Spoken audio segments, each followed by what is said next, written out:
Assalamualaikum warahmatullahi wabarakatuh. Perkenalkan, saya Erna Agung Rahmawati, SPI MSI, seorang dosen pada Prodi Anafarma pada Kampus Kesehatan Akafarma Sunan Giri Ponorogo, Jawa Timur. Saya mengajar mata kuliah Teknik Pengolahan Limbah yang ada pada semester 5 dengan kode mata kuliah AFN 509 dengan bobot sebesar 1 SKS teori. Capaian pembelajaran pada mata kuliah saya adalah mahasiswa diharapkan mampu menguasai tentang teknik pengolahan limbah, baik limbah industri maupun limbah medis. Untuk semua mata kuliah yang saya ajarkan, saya menggunakan metode DIA. D untuk delivery, I untuk interaction, dan E untuk assessment.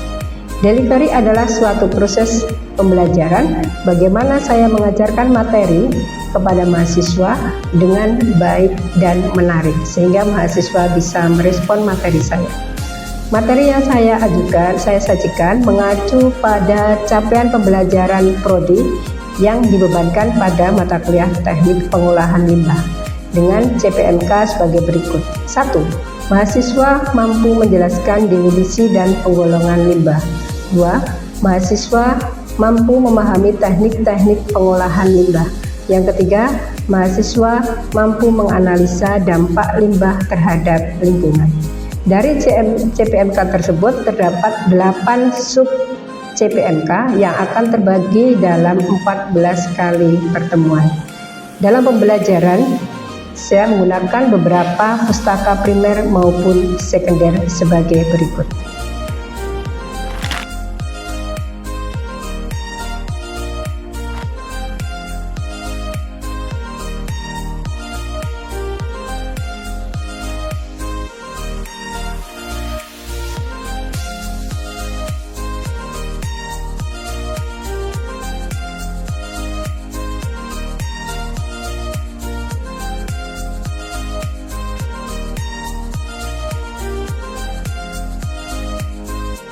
Selanjutnya memasuki aspek interaction. Dalam interaction ini adalah interaksi yang terjadi antara mahasiswa dan dosen dalam mencapai capaian pembelajaran. Metode pembelajaran yang digunakan mengacu pada orientasi Student Learning Center. Selanjutnya proses assessment adalah suatu penilaian yang dilakukan dengan mengambil nilai dengan bobot untuk tugas sebesar 20%, kuis 10%, UTS 30%, dan UAS 30%. Demikian pemaparan dari 3 aspek DIA yang saya sampaikan.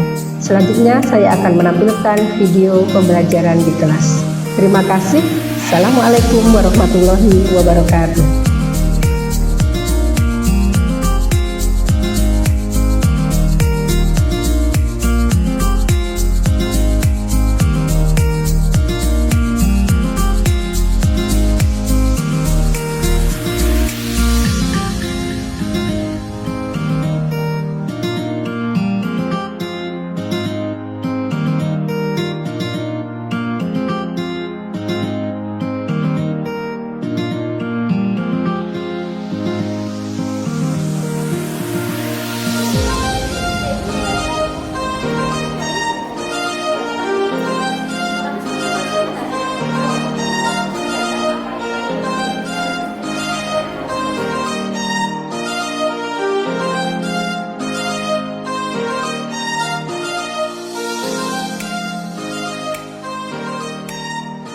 Assalamualaikum warahmatullahi wabarakatuh. Waalaikumsalam warahmatullahi wabarakatuh. Selamat pagi semuanya.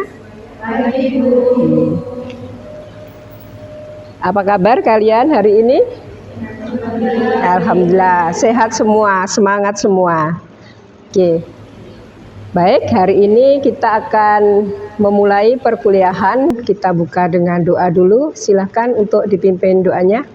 Mari berdoa sesuai agama dan keyakinannya masing-masing. Berdoa dimulai.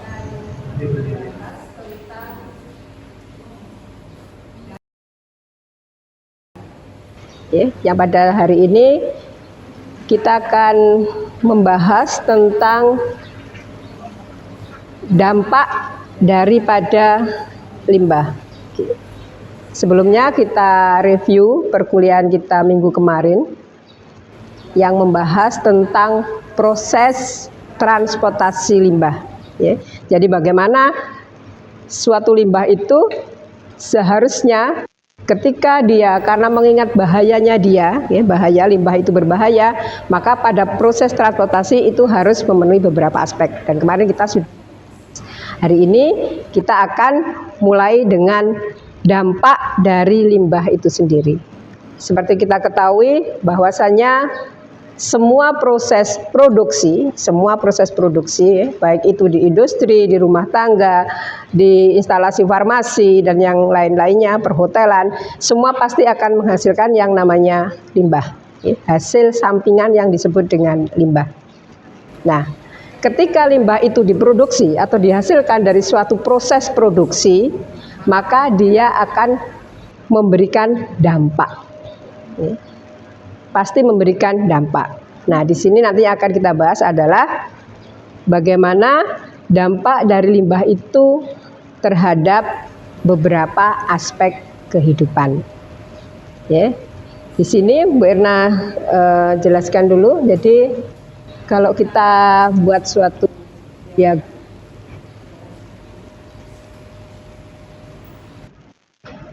kita ketahui bahwa semua proses produksi, ya, baik itu produksi dalam bentuk industri, dalam bentuk perhotelan, ya, dalam bentuk yang lainnya, pasti menghasilkan apa yang disebut dengan limbah. Maka limbah inilah yang nantinya akan memberikan dampak, ya, kepada apapun, karena ini barang yang atau zat yang sudah tidak terpakai, memang harus dibuang. Hanya saja di sini kita perlu suatu manajemen bagaimana agar limbah itu memberikan seminimal mungkin efek yang merusak.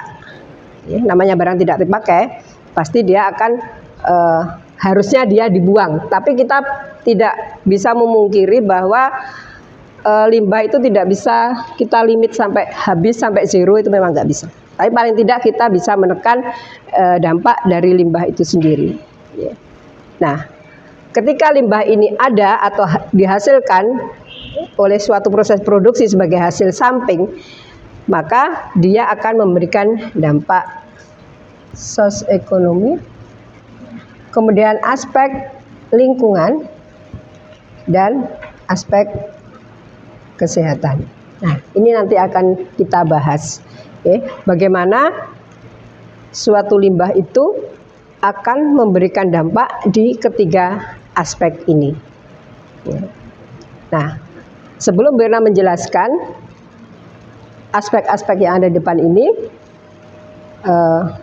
Berna ingin pendapat dari kalian, ya, tentang apa sih kemungkinan aspek yang bisa muncul ketika limbah itu kita buang di suatu media. Ya. Jadi yang pertama, aspek sosial ekonomi.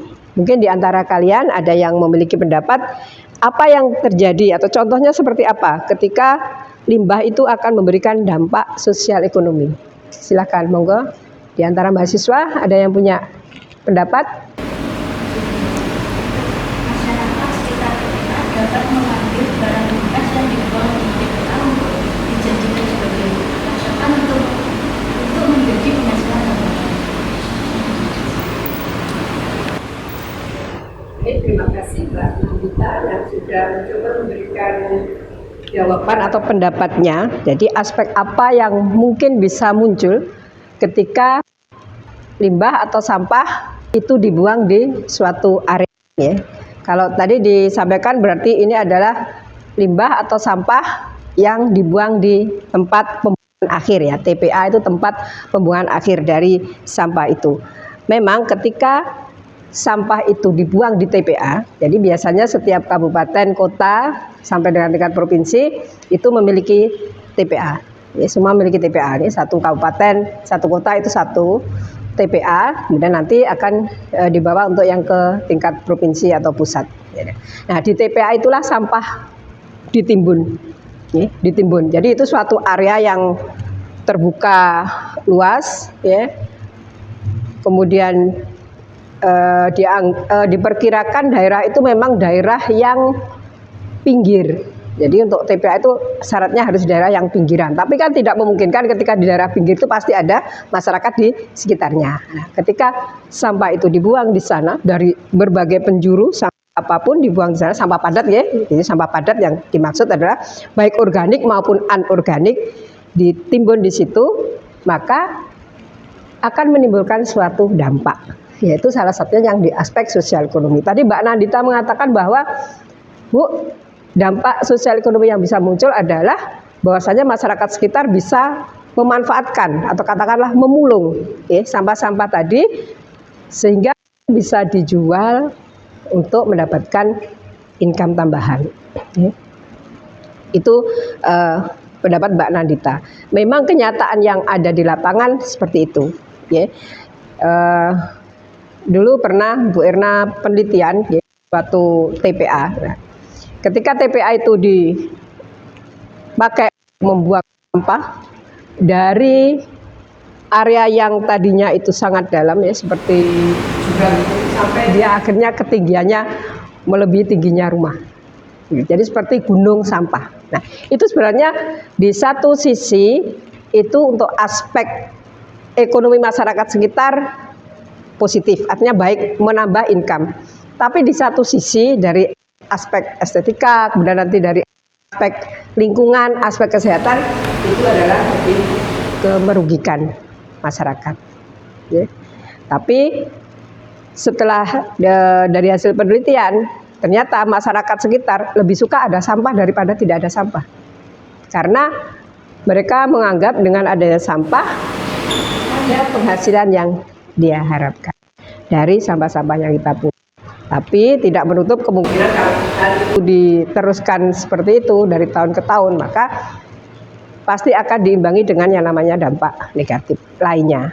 Jadi itu boleh Mbak Nata, ini yang dikatakan Mbak Nata adalah dampak positif dari pembuangan sampah di TPA tadi. Meskipun nanti pasti ada dampak negatif yang muncul. Mungkin dari segi kesehatan, ya, lingkungan itu pasti ada. Kemudian yang kita lanjutkan yang kedua ada aspek lingkungan. Nah, ini yang sekarang banyak digembar-gemborkan ya, bahwa kita harus selamatkan lingkungan, selamatkan bumi kita. Ya. Tapi di satu sisi proses produksi juga harus dijaga. PR kita.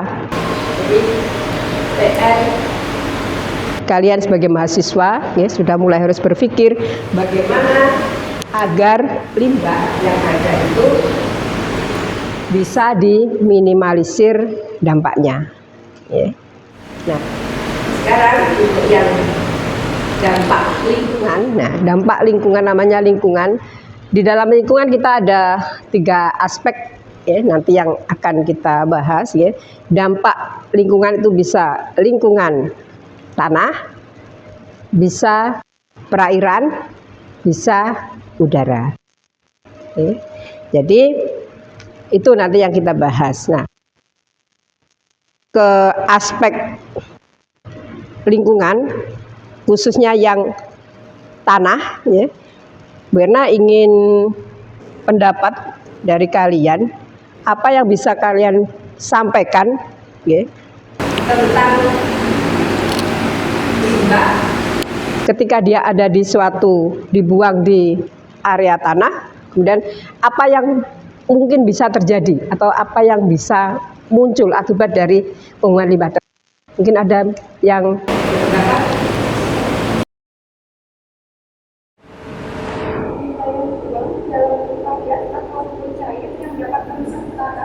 contohnya ada logam berat, senyawa asam yang dapat merusak kandungan unsur pada tanah, dapat merusak komposisi pada tanah. Terima kasih kepada Mbak Khofifah yang sudah memberikan pendapatnya tentang bagaimana kalau limbah itu dibuang ya, di suatu tempat dan akan berakibat apa kalau dia yang menjadi media adalah tanah. Memang benar bahwa limbah ketika dia tanpa pengolahan, jadi tanpa diolah terlebih dahulu, produksi kemudian langsung dibuang begitu saja tanpa pengolahan, dan dibuang itu adalah di suatu media tanah, maka mau tidak mau dan pasti perlahan-lahan akan memberikan dampak kepada tanah itu sendiri. Terutama tadi disebutkan ada senyawa asam, ada logam berat. Tentu nanti di kedepannya logam-logam atau pencemar itu akan membuat tekstur tanah, kandungan unsur hara tanah akan berlalu. Kalau itu dibiarkan dalam jangka waktu yang lama, maka tanah itu akan menjadi tanah yang rusak. Dan sebenarnya bukan hanya yang dalam bentuk senyawa, limbah yang dalam bentuk plastik. Nah, itu jauh lebih bahaya. Kenapa? Karena plastik tidak bisa terurai dalam jangka waktu lama, bisa puluhan tahun. Dia tidak bisa terurai, dia akan tetap berada di dalam tanah itu. Nah, kalau dia berada di dalam tanah, pasti mempengaruhi dari tingkat kesuburan tanah itu. Makanya seperti tadi disampaikan Mbak Nandita tentang TPA tadi, kalau tanah bekas TPA, bekas tempat pembuangan akhir dari sampah, itu sudah barang tentu tidak bisa digunakan untuk kegiatan menanam atau untuk usaha pertanian atau perkebunan, itu pasti tidak bisa. Karena dia pasti sudah rusak karena telah menerima limbah-limbah baik organik maupun anorganik dalam kurun waktu yang sangat lama. Jadi itu yang perlu diperhatikan mulai sekarang, bahwa ketika kita akan membuang suatu limbah di suatu lingkungan, itu kita harus berpikir dulu, terutama plastik. Jadi kenapa sekarang kita sampai ada sanksi ketika ketahuan membuang terutama plastik di sembarang tempat, tidak pada tempatnya, karena yaitu tadi sifat plastik yang sangat sulit terurai. Juga sekarang dilarang juga ketika kita membuang sampah itu di perairan. Jadi nanti ada aspek sendiri, aspek ketika media yang dipakai membuang limbah itu adalah perairan.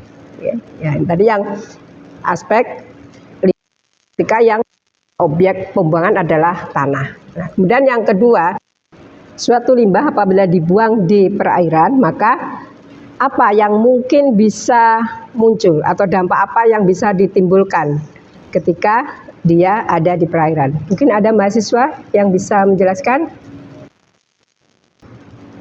Baik, silakan Mbak Nabila untuk memberikan penjelasannya.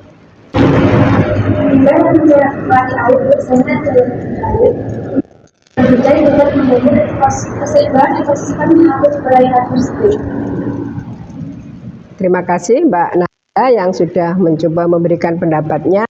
Apa yang mungkin bisa terjadi ketika limbah itu ada di suatu perairan? Tadi disampaikan bahwa limbah yang dibuang di suatu perairan akan mengganggu keseimbangan ekosistem. Karena kita perlu pahami bahwa di suatu perairan, kalau kita bicara perairan berarti adalah sungai, laut, danau. Ada 3 aspek itu. Nah, maka kita perlu tahu bahwa di perairan, seperti yang Bu Erna sampaikan 3 tadi, di situ ada suatu ekosistem, ekosistem perairan, di mana ada unsur biotik, abiotiknya, yang mereka saling tergantung satu sama lain, sehingga ketika ekosistem yang sudah bagus, yang sudah seimbang itu, ada zat pengganggu yang kita sebut limbah tadi masuk ke dalam. Nah, dia akan keseimbangan itu akan terganggu. Nah, kalau itu terjadi terus-menerus, maka kita bisa bayangkan, padahal kalau udah kita bicara saja tentang laut, nah, perairan kita yang kita bahas adalah laut misalkan, Nah, kita tahu bahwa ekosistem laut itu sangat kompleks. Di sana sangat kompleks sekali, bahkan laut itu mendukung perekonomian negara kita, karena negara kita sebagian besar adalah air. Nah, maka ketika kita membuang limbah di suatu laut, perairan laut, maka lambat laun akan bisa dipastikan maka ekosistem yang ada di laut adalah rusak. Rusaknya ekosistem laut ya, pasti akan memunculkan permasalahan baru. Nah, sekarang yang sering kita lihat di perairan laut yang sering dibuang adalah ya bisa tumpahan minyak, bisa sampah-sampah plastik, itu juga bisa. Ya, bisa mengganggu ekosistem laut, terutama terumbu karang ya. Terumbu karang itu adalah tempat di mana biota-biota laut itu hidup bersimbiosis ya. Sehingga kalau terumbu karang rusak, maka rusaklah ekosistem laut, maka terganggulah keseimbangan dari laut itu sendiri. Nah, itu salah satu aspek lingkungan yang di perairan. Nah, sekarang yang aspek lingkungan yang ketiga adalah aspek lingkungan dari unsur udara. Oke. Karena apa ada pencemaran udara. Memang seolah-olah saat ini kita belum begitu memperhatikan kalau pencemaran udara atau masih dianggap belum permasalahan yang serius. Tapi sebenarnya ini sudah harus menjadi perhatian kita semua. Nah, di sini Berna ingin pendapat kalian, seberapa kalian paham ya ketika limbah itu mencemari udara. Itu seperti apa dampak yang mungkin muncul? Ya, mungkin ada dari mahasiswa yang memiliki pendapat. Oke, silakan. Menjawab pertanyaan dari Bu Rena, limbah yang dapat mencemari udara contohnya limbah dari industri limbah. Industri tersebut akan menghasilkan asap atau produksinya. Asap tersebut akan berdampak pada polusi udara pada masyarakat sumber limbah. Baiklah, demikian tadi yang kita bahas pada perkuliahan hari ini, yaitu tentang dampak limbah dari aspek sosial ekonomi dan aspek lingkungan. Nah, nanti untuk yang aspek kesehatan akan kita lanjutkan pada pertemuan berikutnya.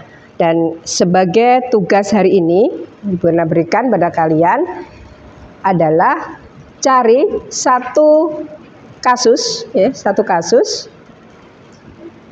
yaitu tentang pencemaran di perairan. Ambil satu kasus entah di suatu wilayah mana, terserah. Nah, tugas itu bisa dikumpulkan besok. Ya, kemudian minggu depan materi kita adalah aspek kesehatan. Karena mohon disiapkan atau dipelajari tentang apa saja limbah yang dihasilkan dari instansi-instansi kesehatan. Jadi jenis apa saja, kemudian dampak yang muncul apa. Nanti kita bahas di pertemuan minggu depan. Ya, baik, terima kasih. Demikian pertemuan kita pada hari ini. Semoga kita tetap sehat dan bertemu pertemuan minggu depan. Terima kasih. Wassalamualaikum warahmatullahi wabarakatuh. Waalaikumsalam warahmatullahi wabarakatuh.